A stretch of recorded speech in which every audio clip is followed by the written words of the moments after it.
Di Kota Bunga, Malang, Jawa Timur, ada seorang aulia yang terkenal karena ketinggian ilmunya. Ia juga hafal ribuan hadits bersama dengan sanad-sanadnya. Habib Abdul Qadir bin Ahmad Bilfaqih Al-Alawi dilahirkan di kota Tarim, Hadramaut, pada hari Selasa 15 Safar tahun 1316 H 1896 M. Saat bersamaan menjelang kelahirannya, salah seorang ulama besar, Habib Syaihan bin Hashim Assegaf, bermimpi bertemu Sultanul Aulia, Syekh Abdul Qadir Jailani. Dalam mimpi itu Syekh Abdul Qadir Jailani menitipkan kitab suci Al-Quranul Karim kepada Habib Syaihan bin Hashim Assegaf agar diberikan kepada Habib Ahmad bin Muhammad Bilfaqih. Pagi harinya Habib Syaihan menceritakan mimpinya kepada Habib Ahmad.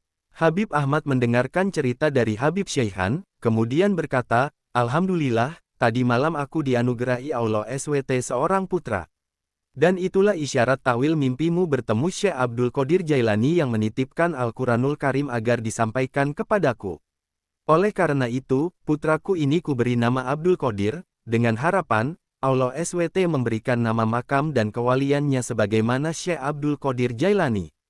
Demikianlah, kemudian Habib Ahmad memberi nama Abdul Qadir karena mengharap berkah tafaul agar ilmu dan makam Abdul Qadir seperti Syekh Abdul Qadir Jailani. Sejak kecil, ia sangat rajin dan tekun dalam mencari ilmu.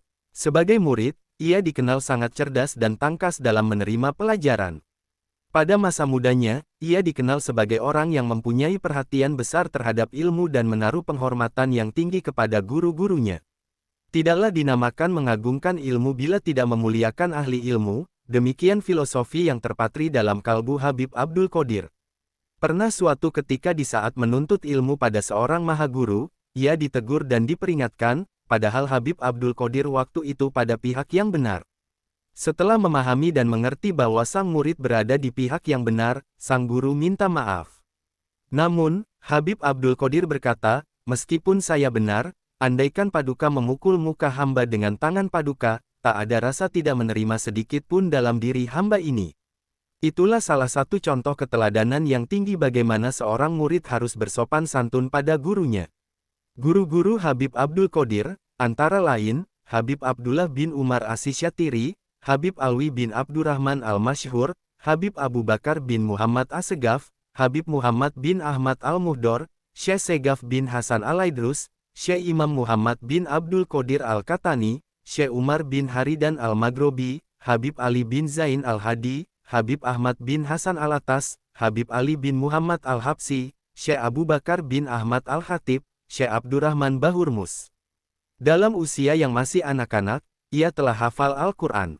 Tahun 1331 H. 1912 M, ia telah mendapat ijazah dan berhak memberikan fatwa agama, antara lain di bidang hukum, dakwah, pendidikan, dan sosial. Ini merupakan anugerah Allah SWT yang telah diberikan kepada hamba pilihannya. Maka tidak berlebihan bila salah seorang gurunya, Habib Alwi bin Abdullah bin Syihab, menyatakan, ilmu fikih marga Bilfaqih setara dengan ilmu fikih Imam Atsrawi, sedangkan dalam bidang tasawuf serta kesusastraan bagai lautan tak bertepi. Sebelum meninggalkan kota Tarim untuk berdakwah, di tanah kelahirannya ia sempat mendirikan organisasi pendidikan sosial Jamiyatul Ukhuwah wal Muawanah dan Jamiyah An-Nasr wal Fudoil tahun 1919 M.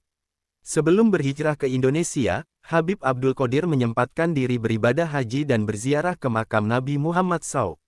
Setelah itu, ia melanjutkan perjalanan dan singgah di beberapa kota dan negara, seperti Aden, Pakistan, India, Malaysia, dan Singapura.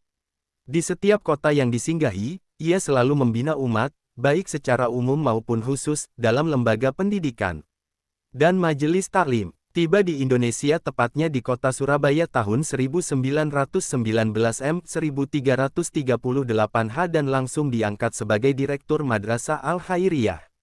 Selanjutnya, ia mendirikan lembaga pendidikan Madrasah Ar-Rabithah di kota Solo tahun 1351 H 1931 M. Selepas bermukim dan menunaikan ibadah haji di Makkah, sekembalinya ke Indonesia tanggal 12 Februari tahun 1945 ia mendirikan pondok pesantren Darul Hadits Al-Faqihiyah dan perguruan Islam tinggi di kota Malang. Ia pernah diangkat sebagai dosen mata kuliah tafsir pada IAIN Malang pada 1330-1960 m.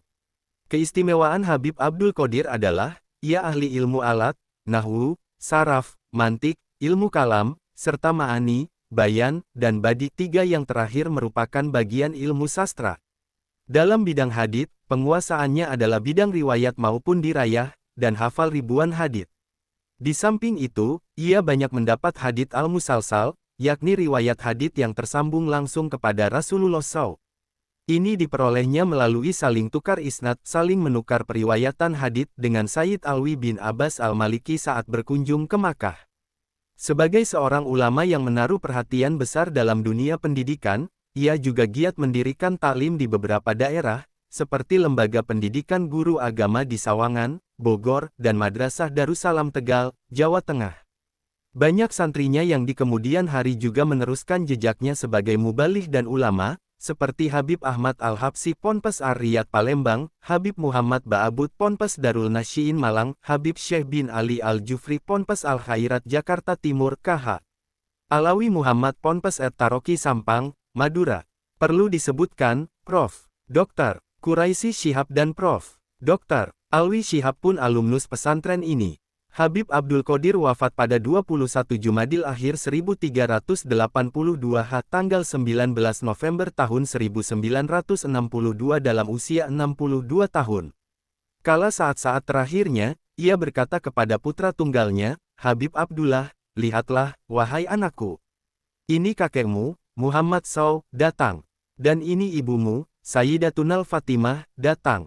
Ribuan umat berdatangan untuk menyampaikan penghormatan terakhir kepada sang permata ilmu yang mumpuni itu.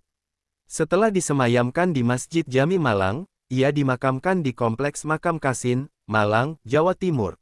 Wallahu a'lam bishawab.